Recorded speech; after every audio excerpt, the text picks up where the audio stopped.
یہ لوگ اونٹ پر بیٹھ کر کے سفر کرتے ہیں اور اوپر ان کے آسمان ہوتا ہے، نیچے ان کے زمین ہوتی ہے اور چاروں طرف ان کے پہاڑ ہوتے ہیں. تو ان چاروں چیزوں کے اندر یہ غور کرے اللہ کی قدرت نظر آ جائے گی.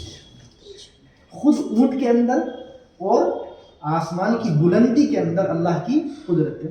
آپ 12-14 فٹ کی جو اونچائی کی چھت ڈالتے ہیں بغیر پلر کے، اس کو آپ نہیں روک سکتے. اور اللہ نے کتنا اربوں خربوں میل اوپر آسمان بلند کیا بغیر کسی پلر اور ستون کے. یہ اللہ کی طاقت اور قدرت کی گواہی دیتا ہے، جو بتلاتا ہے کہ اللہ دوبارہ پیدا کرنے کی بھی طاقت رکھتے ہیں. تیسری چیز وَإِلَى الْجِبَالِ، اور یہ کیا پہاڑوں کو نہیں دیکھتے؟ کیفا، کیسے، نصبت، ان کو گاڑا گیا. حدیث میں آتا ہے کہ اللہ نے جب پہاڑوں کو، زمین کو پیدا کیا تو زمین ہلنے لگی، تھر تھرانے لگی. تو اللہ نے پہاڑوں کو کیل کے طور پر پیدا کیا. چنانچہ قرآن میں ہے وَالْجِبَالَ أَوْتَادًا، کہ ہم نے پہاڑوں کو کیل بنا کر پیدا کیا. جیسے آپ کسی چیز کو دیوار میں روکنے کے لیے کیل گاڑ دیتے ہیں، تو اسی طرح اللہ نے زمین کی تھر تھراہٹ کو، اس کے ہلنے پن کو ختم کرنے کے لیے پہاڑ کو کیل کے طور پر پیدا کیا. تو کیا یہ پہاڑوں میں غور نہیں کرتے ان کو کیسے گاڑا گیا؟ معمولی چیز ہے پہاڑ، غور کریں تو سمجھ میں آئے گا ان کے کہ اللہ کی طاقت کتنی بڑی ہے. وَإِلَى الْأَرْضِ، اور کیا یہ زمین کو نہیں دیکھتے؟ کیفا، کیسے، سطحت، اس کو پھیلایا گیا. زمین پوری دنیا کے اندر ہے، کہیں اونچی کہیں نیچی، اور راستے ہموار ہیں. تو یہ تمام کی تمام چیزیں، یعنی اونٹ اور آسمان اور پہاڑ اور زمین، چاروں چیزیں اللہ کی قدرت کی گواہی دیتی ہیں.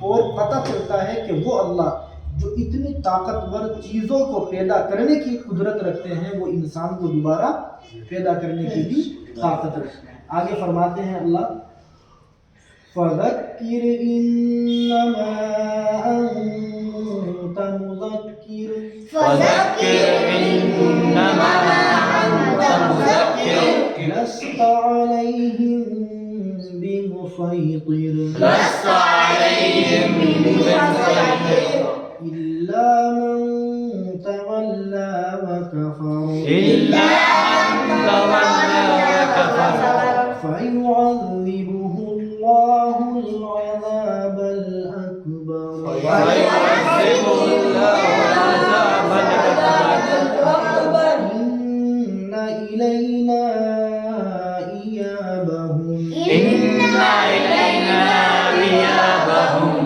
ثُمَّ إِنَّ عَلَيْنَا حِسَابَهُمْ. ثم إن علينا حسابهم. اللہ فرماتے ہیں فذکر، فا کا ترجمہ تو ذکر، آپ نصیحت کریں. انما انت، اس کے سوا کچھ نہیں ہے آپ، کیا مذکر کے آپ نصیحت کرنے والے. مفسرین نے اس آیت کو اس طرح سمجھایا کہ اے محمد، آپ کا کام صرف نصیحت کرنا ہے، اللہ کا پیغام بندوں تک پہنچانا ہے. ہدایت دینا آپ کا کام نہیں ہے. ہدایت ہم نے اپنے دل میں لی ہے، لہذا آپ جو اللہ کا پیغام ہے وہ دوسروں کو پہنچاتے رہے، آپ نصیحت کرتے رہے. دراصل بتانا یہ تھا کہ اللہ کے نبی علیہ السلام لوگ ایمان نہیں لاتے تھے، اس چیز کو لے کر بڑی ٹینشن میں رہتے تھے. قرآن کریم نے ایک جگہ بیان کیا لعلک باخع نفسک الا یکونوا مؤمنین، کہ محمد ایسا لگتا ہے کہ ان کے ایمان نہ لانے کی وجہ سے آپ اپنے آپ کو ہلاک کر ڈالیں گے. غم کی وجہ سے آپ ایسا لگتا تھا کہ بس پھٹ جائیں گے. تو اللہ نے آپ کو تسلی دی اور فرمایا آپ کا کام صرف کیا ہے؟ نصیحت کرنا. آپ نصیحت کرتے رہیں، اللہ کا پیغام پہنچاتے رہے. فرمایا لست علیہم، نہیں ہے آپ علیہم ان پر بمسیطر، داروغہ. داروغہ کا بریکٹ میں ترجمہ ہم نے کیا زبردستی کرنے والے، یعنی آپ ان لوگوں کو زبردستی ایمان نہیں قبول کروا سکتے، آپ ان کو زبردستی آخرت پر ایمان نہیں کروا سکتے. آپ کا کام صرف نصیحت کرنا ہے، آپ وہ کرتے رہیں.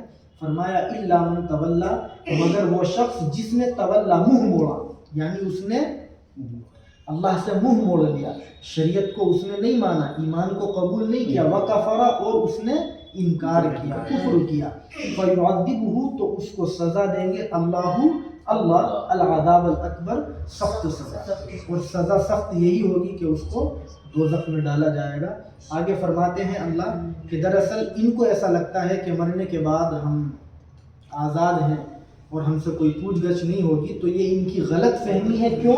ان الینا بے شک ہماری طرف، ایابہم ان کی واپسی ہے، یعنی مرنے کے بعد واپس ان کو ہماری طرف آنا ہے۔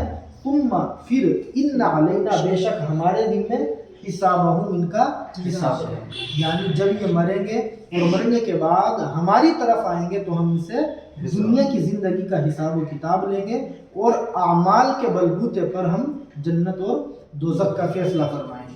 آخری بات یہاں یہ سمجھے، بہت سے لوگوں کے ذہنوں میں بھی آتی ہے، مجھ سے پوچھا بھی کئی لوگوں نے کہ کافر لوگ جن کو جلا دیا جاتا ہے اور ان کی راکھ دریاؤں کے حوالے کر دی جاتی ہے، تو ان کو اللہ تعالیٰ کس طریقے سے جمع کرے گا؟ تو اس کا آسان سا جواب یہ ہے کہ وہ اللہ جو بغیر کسی سبب کے انسان کو پیدا کرنے پر اور دیگر چیزوں کو پیدا کرنے پر قادر ہے، وہ اللہ ان سب کی اڑی ہوئی راکھ کو بھی جمع کرنے کی قدرت رکھتے ہیں۔ آپ جانتے ہیں اللہ نے حضرت عیسیٰ علیہ السلام کو بغیر باپ کے پیدا کیا، اور حضرت آدم علیہ السلام کو بغیر ماں اور بغیر باپ کے پیدا کیا، تو اللہ تعالیٰ سبب کا بھی محتاج نہیں ہے۔ تو وہ اللہ ان سب کو جمع کریں گے اور اس کے بعد ان کا حساب و کتاب لیں گے، پھر جنت اور دوزخ کا فیصلہ کیا جائے گا۔ تو یہ سورہ غاشیہ کا لفظی ترجمہ اور اس کی مختصر سی تفسیر ہے، جس میں اللہ نے ذرا خلاصہ کریں کیا بیان کیا؟ شروع میں قیامت کا تذکرہ کیا، پھر دو گروہ میں سے پہلے گروہ جہنمیوں کا تذکرہ کیا، پھر جنتیوں کا تذکرہ کیا، اور اس کے بعد میں اپنی قدرت میں بھی 4 چیزوں کا تذکرہ کیا، اور آخر میں آپ کو تسلی دے دی کہ ان کے ایمان نہ لانے سے آپ پریشان۔ تو جب کبھی یہ صورت پڑھی جائے تو آپ ان تمام باتوں کو سامنے رکھیں اور قرآن کریم کو سمجھنے کی اور اسے پڑھنے کی اور اسے دوسروں تک پہنچانے کی کوشش کریں۔ اللہ ہم سب کو قرآن کریم کی خدمت کے لیے قبول فرمائے۔ وآخر دعوانا الحمدللہ رب العالمین۔